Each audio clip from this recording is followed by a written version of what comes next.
Morning everybody. I'm going to run some over with you, because I was at a car boot yesterday with my other half. And well, we went to 1 week before. She likes to do bits of car boats. We always go in this because you get more stuff in it.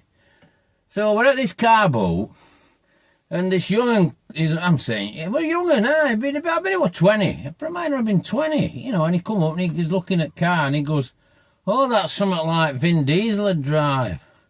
I goes, oh yeah? He goes, yeah. He goes, it is British, isn't it? I goes, yeah, it's British, mate. He goes, yeah. He goes, he drives British cars and blah, blah, blah. And I says, all right. And so I didn't really know what he were on about. And then he mentioned Fast and Furious or something. And then also Paul Walker or something, this kid. But I mean, our lass tell me that Walker got killed in an accident or something.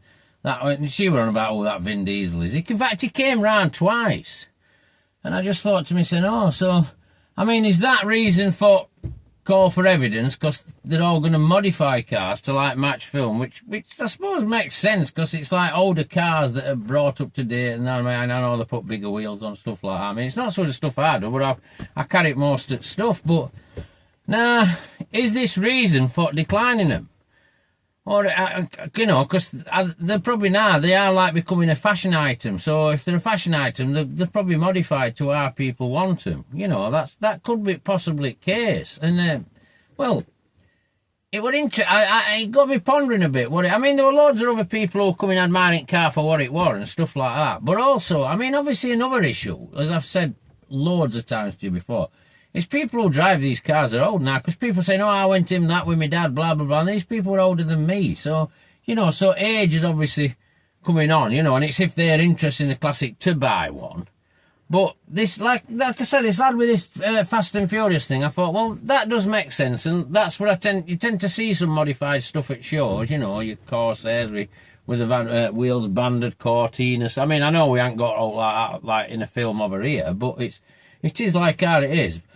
But another point, well, this morning, I'm down at Chickens, first thing this morning, and I'm sorting to get me eggs and that, and I'm like, I was come out at gate, locks gate, and I could hear a V8, and I thought to myself, oh, so I'm walking up to the car, anyhow, I just got aside, and I seen this V8 come round the corner, coming down front village, so I stepped back to edge the car so he could go, and he come down the road, it was a Mustang, 21 plates, sounded well, like loads of exhaust stuck out at back, you know, V8 burbling along, come down. And it looked all, well, you could tell it was a Mustang, but obviously it was reproduction. And I thought, nah, is this another reason? Because when I've been to odd shows like that one I was mentioned other week where everybody left early, there were Mustangs there, and they were like starting up and revving, and they weren't like same crowd as this club. I think it was called Asbo or whatever they were called. I mean, it seems a bit of a dodgy name to me, but if that's what they want to call the said, and they keep old cars going, you know, and retro stuff, well, so be it, you know, But I thought, nah, is that causing an issue? Because they go buy a new, I mean, I don't know what a new Mustang costs or whatever, or a newish Mustang, but you've got a car that, like, stands out in crowd, haven't you? And it's right-hand drive as well. I'm sure it was right-legger. And you know, you see, everything's right. And I just thought to myself, well, that might be another issue, you know. And I mean, it did get me thinking, like, we came on about that Fast and Furious thing, and then this Mustang this morning, and like now, classics, like I've said, you can, well, I said, for what you can buy a classic now, you can buy a classic car that you can weigh up, you can weigh in, you know, it actually weigh it in scrapyard now, and probably make money if you go pick it up from a garage, because I've seen cars for as little as a couple £100 just when I'm out of way. I mean, I'm not saying they're any good, you know, they probably are scrap.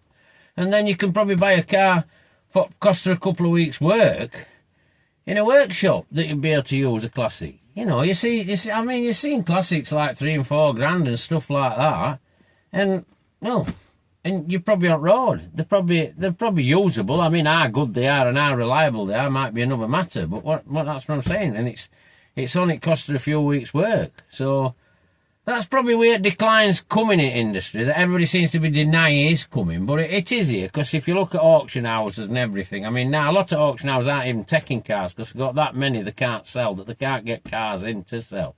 So obviously people are not wanting them back, they want them to try again, you know. But Anyhow, a bit of something for you to think about, but I think it's definitely where job's going, without any shadow of a doubt, and that, the way job's, well, that's where it's going to be, full stop. That's my interpretation of it anyway. So give us a like if you like this video anyhow, and subscribe to my channel if you want to hear more stuff. Obviously, you know I drive these all the time, you know I get about round what's going off and see what's going off, and pass a comment on what I've said, and I'll come back to you. So anyhow, that's me. Thank you very much and take care.